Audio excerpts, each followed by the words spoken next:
नमस्कार प्रिय दर्शकों, आपका स्वागत है आपके अपने YouTube चैनल पर। प्रिय दर्शकों, अधिक मास पुरुषोत्तम मास चल रहा है।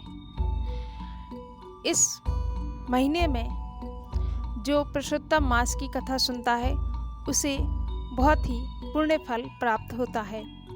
प्रिय दर्शकों, ये पुरुषोत्तम मास का महीना बहुत ही पुण्यदायी होता है। इसमें जरा से सत्कर्म कर लिए जाएं तो उसका सहस्त्र गुना फल प्राप्त होता है। प्रिय दर्शकों, पुरुषोत्तम मास अधिक मास है। इसमें यह पुरुषोत्तम मास भगवान नारायण को समर्पित है। इस महीने की विशेषताओं का बखान करना शास्त्रों में भी अवर्णनीय है। इसके अगर एक कण भी दान पुण्य कर लिया जाए तो उसका सहस्त्र गुना फल प्राप्त होता है। प्रिय दर्शकों, पुरुषोत्तम मास बहुत ही पुण्यदायी है और ये भगवान नारायण को समर्पित है। पुरुषोत्तम मास की विशेषता जानना बहुत जरूरी है। प्रिय दर्शकों, एक बार की बात है, भगवान नारायण के पास नारद मुनि पहुंचे। उन्होंने कहा कि हे प्रभु, पुरुषोत्तम मास की विशेषताएं आप मुझे बताइए। मैं जानना चाहता हूं कि इस लौंद मास में इसका कितना महत्व है, इसका कितना विशेषताएं हैं, मैं जानना चाहता हूं। तब भगवान नारायण ने कहा कि हे नारद मुनि, आप एक जो तालाब में मछली है आप उसके पास जाइए, वो आपको पुरुषोत्तम मास की महिमा बताएगी। नारद जी जानने को जिज्ञासु थे। वो मछली के पास पहुंचे। उन्होंने मछली से पूछा कि भगवान नारायण ने मुझे तुम्हारे पास पहुंचाया है, तुम मुझे पुरुषोत्तम मास की महिमा बताओ। तब मछली ने कहा कि हे नारद मुनि, मैं आपको पुरुषोत्तम मास की महिमा नहीं बता सकती। आप एक गाय है जो ऋषि के आश्रम में है, वह प्रसव पीड़ा में है। उसका जो बछड़ा है आप उससे जाके पुरुषोत्तम मास की महिमा पता कीजिए, वो आपको बताएगा। प्रिय दर्शकों, और वह मछली अपने प्राण को छोड़ चुकी थी। नारद जी ये देखकर आश्चर्य में पड़ गए। फिर वो गाय के बछड़े के पास पहुंचे। बछड़े ने नारद मुनि से कहा,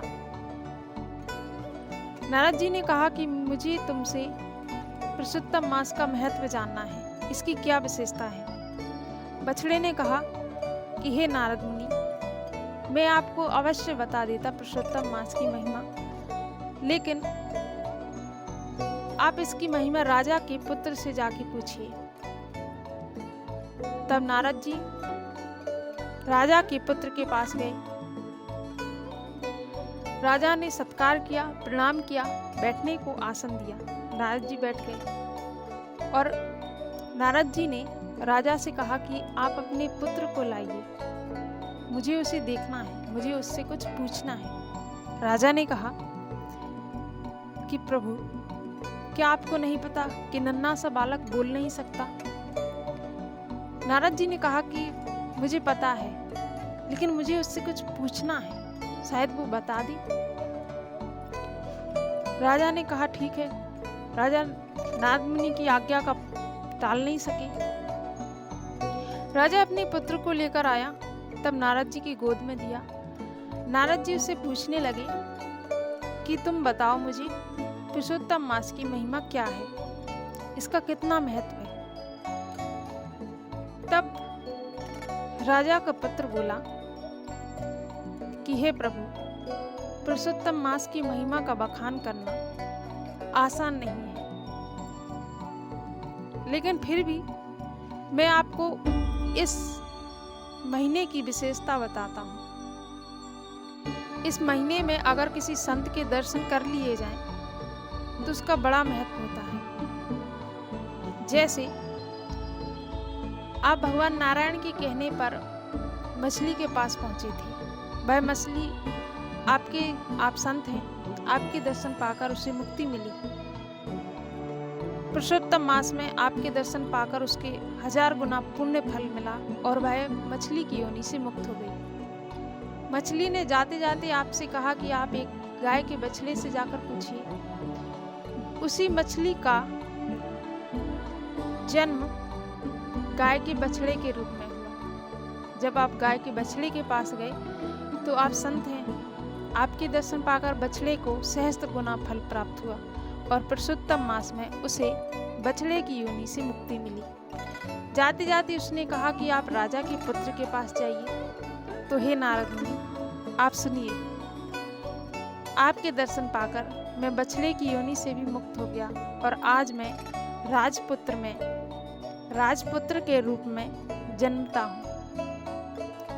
आज मैं भविष्य में आने वाले राजा के रूप में रहूंगा, सत्कर्म करूंगा, सृष्टि का इस राज्य का पालन पोषण करूंगा और पुरुषोत्तम मास की महिमा का बखान करूंगा और इस मास के हर एक क्षण का उपयोग करूंगा।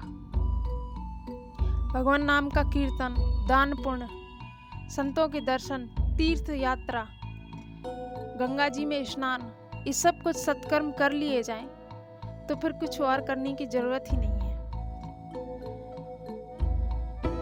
नारद मुनि राजा के पुत्र का बातें सुनकर परम संतुष्ट हुए और वो नारायण नारायण कहकर वहां से चले गए। प्रिय दर्शकों, पुरुषोत्तम मास की महिमा का बखान करना वाकई में बहुत बड़ी बात है। इस कथा को सुनना और सुनाना दोनों ही पुण्यदायी है। आप इस कथा को भोजन करने से पूर्व सुने, आसन लगा के इत्मीनान से सुने। प्रिय दर्शकों, मैं भी इस कथा को बिना खाए पिए ही कह रही हूँ। यह पुण्यदायी कथा बहुत फलदायी है। इसके श्रवण से आपको अश्वमेध यज्ञ के बराबर फल मिलेगा। आज की दुनिया में इन कथाओं से, शास्त्रों से विश्वास कुछ डोल रहा है, इसलिए हम इन बड़ी बड़ी बातों पर विश्वास नहीं कर पाते। लेकिन अगर हम बीते समय में होते तो इन बातों का विश्वास भी करते और इनके पुण्य फल को अपनी आंखों से फलित होते देखते। प्रिय दर्शकों, कहानी आपको पसंद आई हो तो हमारे चैनल को सब्सक्राइब कर लीजिए और प्रेम से कहिए जय श्री कृष्ण, जय सिया राम, हर हर महादेव।